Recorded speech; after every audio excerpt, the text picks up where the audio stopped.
Today on Dating Disasters, we pick up on part 2 of our story about a marriage for citizenship nightmare. To recap, Kay met a man on a dating app that quickly wanted to marry her, saying he needed immigration help and told her he wanted her pregnant. Yeah, it's wild. Let's get into it. And I don't know what this man did, but I felt that he started tampering with my food in a way that I can't explain. Because right when I was about to pay for everything for a daycare, I started getting sick. It's like I lost control of my body and my heart wasn't acting right. No one else in the house was affected. My kids weren't affected. My kids weren't affected. He wasn't affected, but my heart started giving out.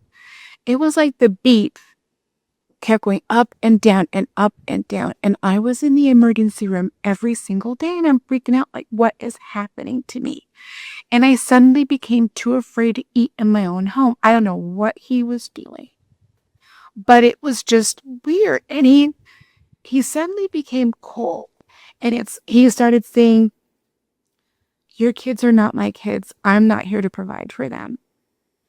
And I'm sitting here freaking out thinking I'm going to die. And this man is telling me my kids are not his kids. He's not responsible. And he's still pressuring me to get pregnant. And I didn't know who to talk to. I was scared, thinking that I was going to die in this situation.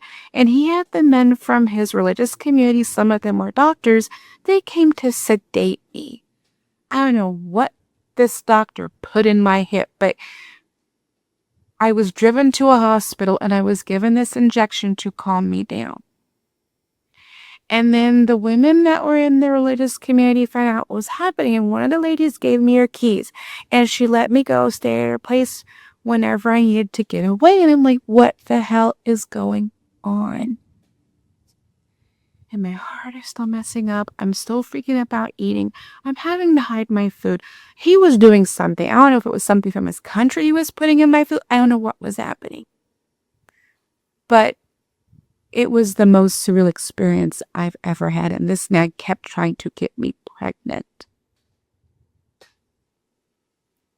And promising, no, I'm going to take care of you, but these kids aren't mine. You're going to carry my baby. I'm like, the hell? Yeah, it turned into that level of weirdness in my dating situation. And I ended up getting pregnant. I know it sounds weird. But this man,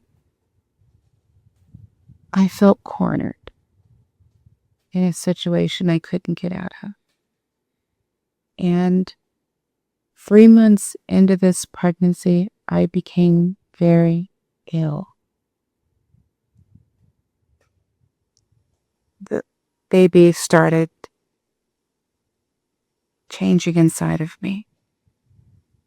And he didn't want to take me to the hospital. This man truly wanted me to die. I eventually went to the doctor because he didn't want to take me, and I found a way to get there on my own.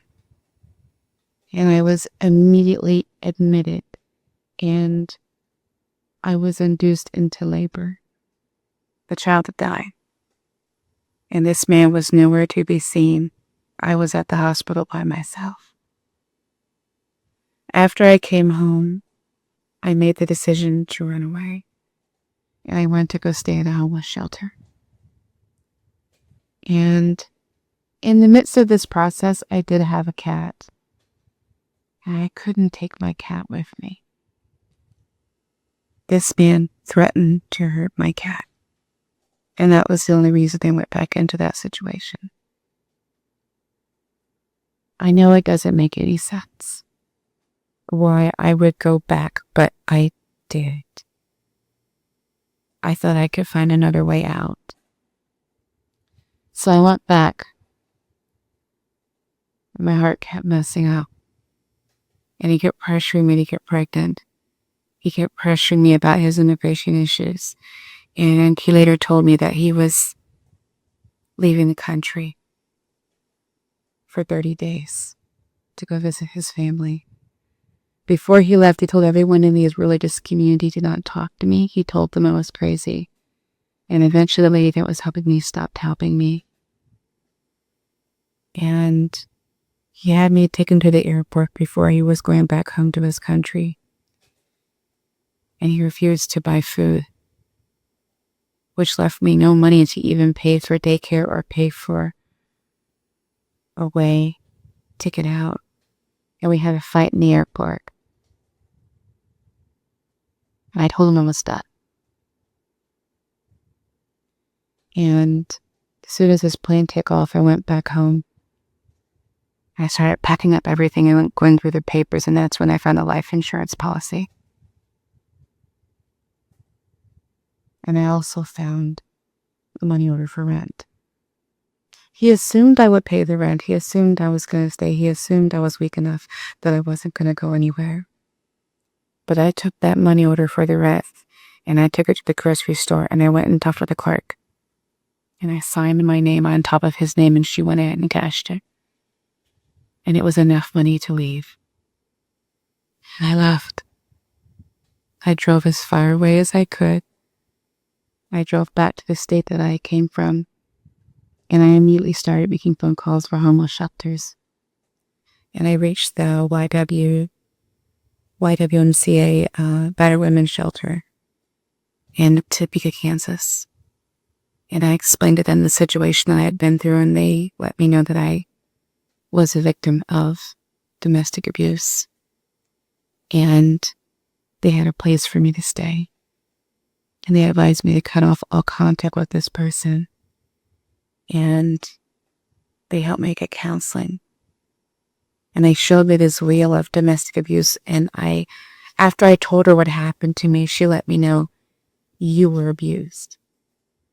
This man abused you. And you were very lucky to be able to get away. So I want to say that I hope this helps you.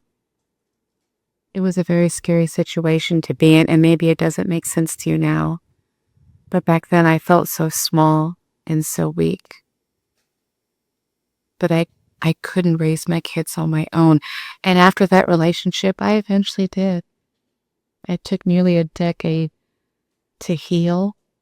It took me a long time to be able to eat without having any anxiety. And I eventually was able to meet a man who truly did love me, and I took time to get to know him.